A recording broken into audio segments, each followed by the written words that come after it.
శ్రీ గురుభ్యో నమః. మన సంస్కృతి పాశ్చాత్య సాధకులలోని కొందరు భారతీయ సంస్కృతిని గురించి అడిగిన ప్రశ్నలకు మాస్టర్ ఈకే గారు అందించిన సమాధానములు ఈ గ్రంథములో పొందుపరచటము జరిగినది.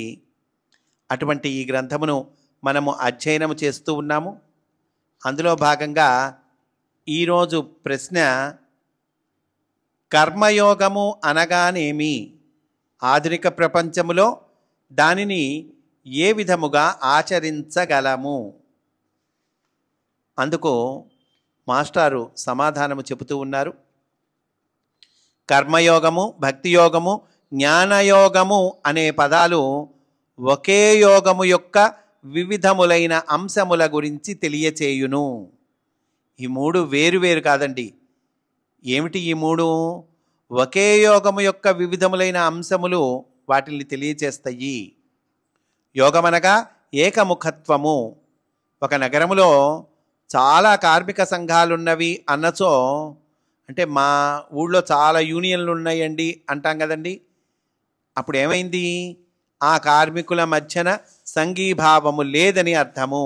చాలా యూనియన్లు ఉన్నాయంటే వాళ్ళ మధ్యలో సంఘీభావం లేదని అర్థం.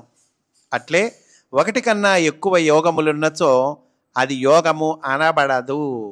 రకరకాల యోగాలు ఉన్నాయ్యా అంటే అది యోగం అనబడదు అంటున్నారు. కనుక యోగమనగా ఏకత్వమే. కర్మయోగమనగా ఏమిటో నేనిప్పుడు వివరిస్తాను. అరణ్యములు, ఆలయములు, ఆశ్రమములలోనికి వెళ్ళి అందరికీ దూరముగా ఉండాలనుకునేవారు తప్ప మిగిలిన మనబోటి వారందరము వారి వారి వృత్తి రూపములో ఏదో ఒక పనిని చేస్తున్నాము కదా. ప్రతి ఒక్కరికి వారి వృత్తి ఉన్నది. నాకు నా వృత్తి ఉన్నది, మీకు మీ వృత్తి ఉన్నది. కొందరు వ్యాపారము చేసుకుంటున్నారు, కొందరు తిరుగుతూ ఉండే వృత్తి కలిగి ఉన్నారు. ఒక స్త్రీ ఒక తపాలా కార్యాలయములో పోస్ట్ మాస్టర్గా పనిచేస్తున్నది అనుకోండి. అంటే రకరకాల వృత్తులు అందరికీ ఉన్నాయి, ఏవో ఒకటి చేస్తున్నాం మనము. ఉదాహరణకు ఒక ఎగ్జాంపుల్ తీసుకుందాము. ఎవరు ఆ ఎగ్జాంపుల్? పోస్ట్ మాస్టర్గా ఒక లేడీ పనిచేస్తుంది అనుకోండి. ఆ కార్యాలయంలో ఆమె తన పని తాను చేస్తున్నది. అందుకు గాను ఆమెకు కొంత జీతము కూడా వస్తుంది. దానితో ఆమె తనకు కావలసిన వాటిని కొనుక్కుంటున్నది. ఈ విధమైన భావన అనేది కర్మయోగ రాహిత్యము అనబడుతుంది. ఏ విధమైన భావన అండి? అదిగో నేను పనిచేస్తున్నాను, నాకు డబ్బులు వస్తున్నాయి, దాంతో నేను కావలసినవి కొనుక్కుంటున్నాను. ఇప్పుడు ఏమైంది? ఆబ్సెన్స్ ఆఫ్ కర్మయోగ అంటున్నారు. అనగా విలువైనవన్నీ కలిగి ఉండి కూడా వాటిని వినియోగించుకొనలేకపోవుటయే. అంటే భావన ఎలా ఉండాలి మనకి అనేది చెప్తున్నారండి ఇక్కడ మాస్టారు. 10 లక్షల రూపాయల నోటు మాత్రమే ఉండి చిల్లర దగ్గర లేకపోవుట ఎటువంటిదో ఇది కూడా అటువంటిదే. ఇప్పుడు మనము అదే సన్నివేశము మరి ఒక కోణమును పరిశీలిద్దాం. అంటే ఈ సన్నివేశము యొక్క మరొక కోణం ఏంటి చూద్దామంటున్నారు. సన్నివేశం అదే.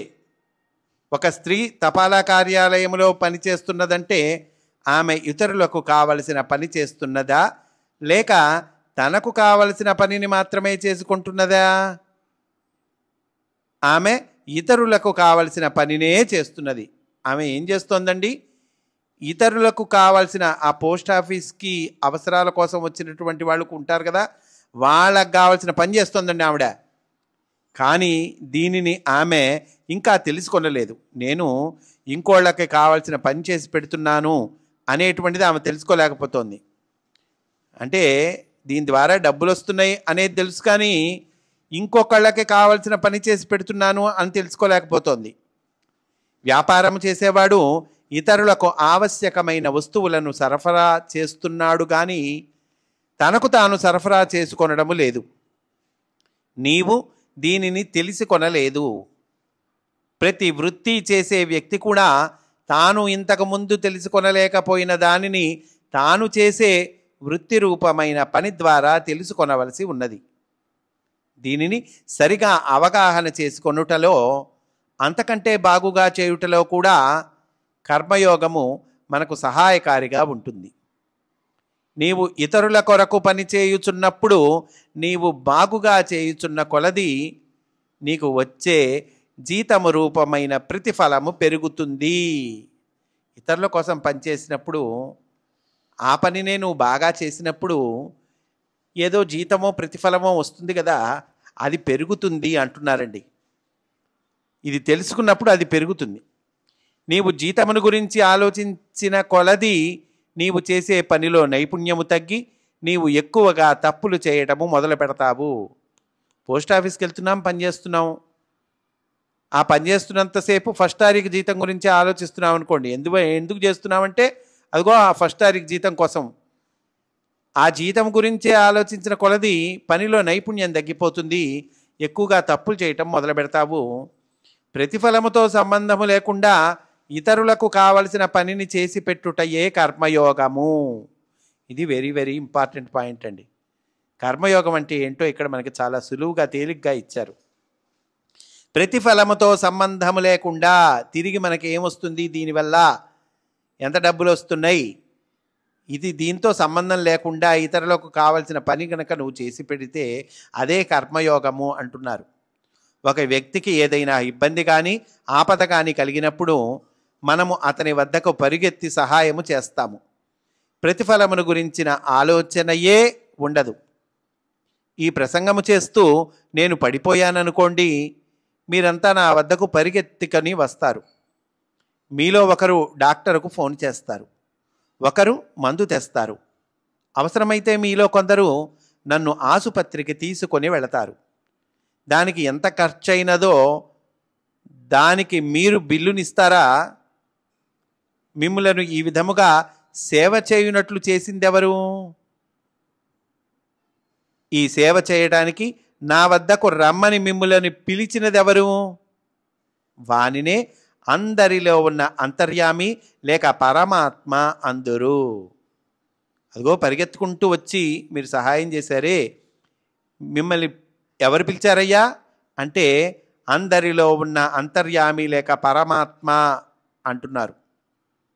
ప్రతిఫలాపేక్షతో సంబంధము లేకుండా సేవ చేయుట సహజమనియు, ప్రతిఫలాపేక్ష గురించి మానసికముగా శిక్షణ పొందినప్పటికీ ఆ విధముగా ప్రవర్తించటము అసహజమనియు తెలుసుకొనుము. ఏమి ఆశించకుండా సేవ చేయటం ఇది సహజం అటండి. ఆశించి అంటే ఇదిగో ఇన్ని డబ్బులు వస్తాయి, ఈ డబ్బులు ఇంకా ఎక్కువగా ఇంకా ఓటీ చేస్తే ఇన్ని డబ్బులు వస్తాయి, ఇట్లా మనం ఏదో ట్రైనింగ్ పొందినప్పటికీ కూడా ఆ విధంగా ప్రవర్తించడం అసహజము అంటున్నారు. నీవు చేస్తున్న పని విషయంలో ఈ విధమైన పద్ధతిని నీవు అవలంబించినప్పుడు నిన్నటి వరకు నీవు ఆచరిస్తున్న పనియే ఈనాటి నుండి కర్మయోగముగా పరిణమించును. అదే పనండి. కానీ మన భావన ఎలా ఉండాలి? ఇతరులకు కావాల్సింది నేను చేసి పెడుతున్నాను, ఫలితము దానంతటది భగవంతుడు ఇస్తాడు, వస్తుంది, నాకు దాని గురించి కంగారు లేదు, ఇతరులకు కావాల్సిన పని చక్కగా చేద్దాము. అదిగో అలాంటి భావన ఉన్నప్పుడు అదే పనండి. నిన్నటి వరకు చేస్తున్న పని కూడా అదే. కానీ ఈనాటి నుండి ఆ భావన మార్చుకున్న నాటి నుండి ఏమైంది? అది కర్మయోగముగా పరిణమించును అంటున్నారండి. భగవద్గీత యందు ఈ విధముగా తెలుపబడినది. నదులు ప్రవహిస్తూ సముద్రమునకు తమ జలములను సమర్పిస్తున్నవి. సముద్రము తన జలములను మేఘములకు అర్పించుచున్నది. మేఘములు తమ జలములను పొలములకు అర్పించుచున్నవి. పొలములు ఈ భూమిపైన ఉన్న జీవుల కొరకు విత్తనములు మొలకెత్తుటకు సమర్పణము చేయుచున్నవి. ఏ ప్రతిఫలము కోసము ఇవన్నీ చేస్తున్నాయి అంటే ఇదిగో నదులు కానీ, సముద్రము కానీ, పొలాలు కానీ, ఇవన్నీ మేఘములు కానీ, ఇవన్నీ ఏం ఆశించి చేస్తున్నాయండి? ఈ విధమైన నీటి యొక్క అయనము అంటే ఈ సైక్లిక్ ప్రాసెస్ ఉంది కదా, గుండ్రముగా తిరిగి వస్తోంది కదా, కనుక ఈ విధమైన నీటి యొక్క అయనము, ఈ సైకిలు, ఈ అయనము కొరకు ప్రతిఫలముగా నీవు ఏమి చేయగలవు?